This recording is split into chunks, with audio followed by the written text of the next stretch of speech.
Today we're talking about something very crucial to your financial security: building an emergency fund.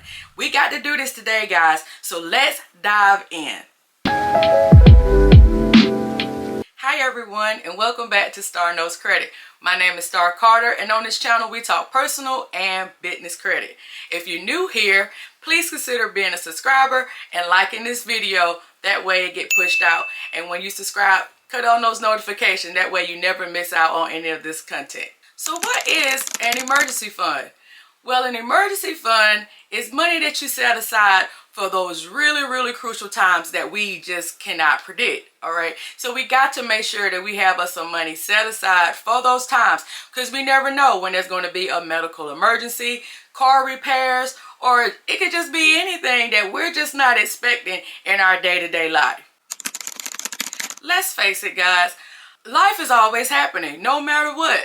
We can't control that. Life is always happening. So we have to make sure that we have something set aside for those unexpected curveballs, to make sure that we are going to be in our best financial health that we can possibly be. So we got to do our part now. Now, it used to be where we could put a credit card to the side, a credit card that we never hardly use for those emergency expenses that would come up. But now, because of high interest rates and all of the like, we can't use credit cards like that anymore. We got to be more responsible with our finances. So we have to start building us savings and also emergency funds just for those unexpected curveballs. So today I'm going to give y'all a few tips on how to get that started really quick if you don't have anything right now. So first off, so that you don't get overwhelmed with building an emergency fund, if you never have, you want to set a realistic goal. And when I say realistic goal, that means start off slow. If you don't have anything saved, you might want to set different goals at different times. Like, say you want to start the first 100 and then build up from there. I say your goal should be to get at least up to 2,000 if you can, because with rising inflation, the money is not going as far, not stretching as far as it used to. So you just want to make sure that you're doing something realistic for your finances, but putting something aside is better than nothing at all.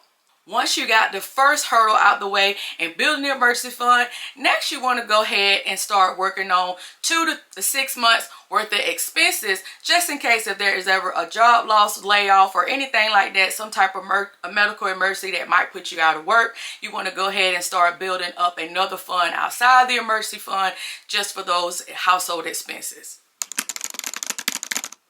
Tip number 2 is you want to cut out unnecessary expenses.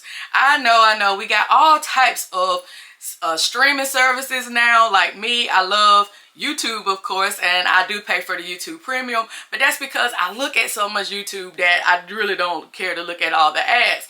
But I understand that sometimes you have to cut back on some of the things that you don't use as much. So if you're like my family and we have multiple streaming services, then you might want to look at that first, because those costs do add up. So say you have Netflix, HBO, and you have Peacock and all the rest of them. Which ones do you actually use the most? And those are the ones that I would say keep. And the ones that you don't use that often, or maybe it's a seasonal thing. Maybe you got like a show that comes on and you got to have every season and you got to watch it. So just use that streaming service during those times when some of your favorite shows come on, but then let them go after that.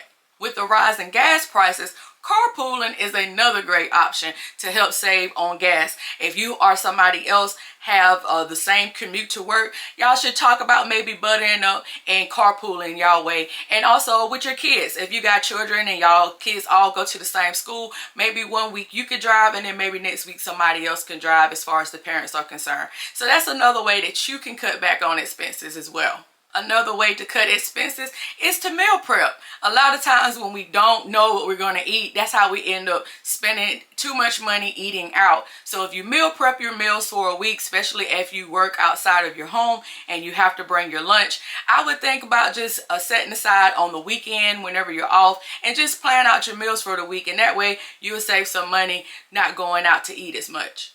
Some expenses that we really don't look at that much, it's like our car insurance. When the last time have you shopped for car insurance? A lot of times we get really used to our current carrier, our current insurance carrier, so we don't never really look at looking at other carriers that might be cheaper. So you might want to look into your insurance and seeing, just getting some quotes and see, you might can save you some money on that. Another way to cut costs is to look at your wireless carrier. If you like me and my husband, we have multiple devices. So having a lower bill is very, very important to us. So that brings me to today's partnership on this video, and that is Mint Mobile.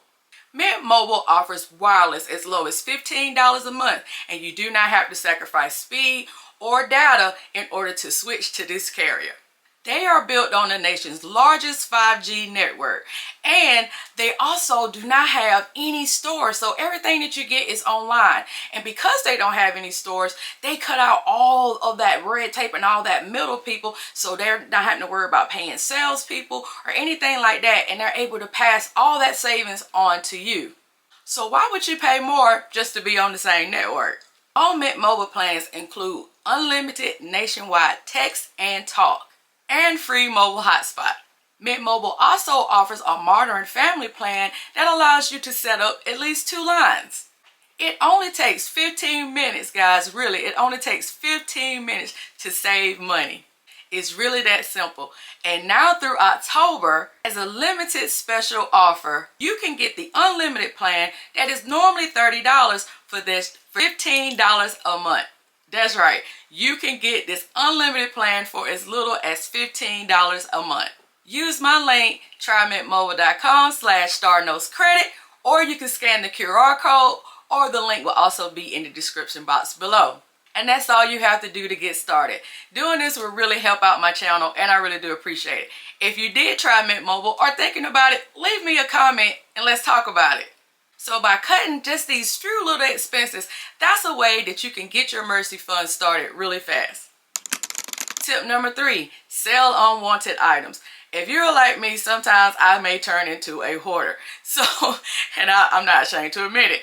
But a lot of times we do accumulate a lot of stuff over the years. So some of those things that we have can actually turn into money. So you might want to look into selling some of those unwanted items in yard sales. And they also have online marketplaces like Facebook Marketplace, garage sale, and also use the neighborhood app called Nextdoor. You never know what you can unload in just a little bit amount of time if you got a weekend set aside. Tip number 4, time to add some extra income streams. So guys, this is the time that we can put our thinking caps on and be like, okay, outside of my regular job, what is it that I can do that can also earn me some extra income? Well, like me, I do have my own business, but on the side, I like to do other things. So if you can capitalize on some of the things that you already are knowledgeable about, like say you are really good with makeup, you might can start doing some makeup tutorials here right on YouTube, or also on platforms like TikTok and Instagram, because believe it or not, and you probably already know, influencers make pretty good money. So that's something that you can start on the side. Also, what about other freelancing and gigs like that? You can also think about doing, if you're a pet lover, like dog walking on the weekends or something like that, or even dog sitting. So there's a lot of different things that you might can do that you're already skilled at and already, good at doing, that you don't have to spend any extra money learning a new skill. So once you found out all the different ways that you can cut costs and also bring in some extra income to start your emergency fund, now it's time to automate that baby. So you want to make sure that you set your savings goals on automatic. So what I do is I like to pay myself first. I set aside a certain percentage of my money every time I get paid aside for emergencies and for my savings. That way that I know that I'm securing my future. So best way I can do that is to set up automatic drafts. So you want to get in contact with whoever you bank with, whether that's a bank or a credit union, and have that set up for you. So when your money goes direct deposit, you're telling your money where you want it to go instead of your money telling you where it wants to go. And my last tip is setting aside those windfalls. So a lot of times in this part of the year, we're in October, so a lot of times around Christmas and everything and the end of the year, people get bonuses, and then once we get into the new year, then tax refunds come out. You want to actually save those things, because that's when you're getting a lot of money at once. You can actually put that money aside so that it'll work for you, just in case if you have an emergency should come up. It's all about resisting that urge to splurge when it comes down to that, because you really could get a leg up with those bonuses and with those refunds. So there you have it, folks. Just some practical tips, nothing too major, that you could do to help you build your emergency fund, because you never know when life is going to happen. So in the comments, guys, let me know, what are you going to do to start building your emergency fund today? I really love to hear from you. Also, if you haven't already joined me for the Credit Ready program, it's not too late to enroll. I really like to see you. You can join at starrknowscredit.com at the Credit Ready program tab. Thank you so much, and y'all have a great one. I'll see you in the next video. Peace, peace, peace.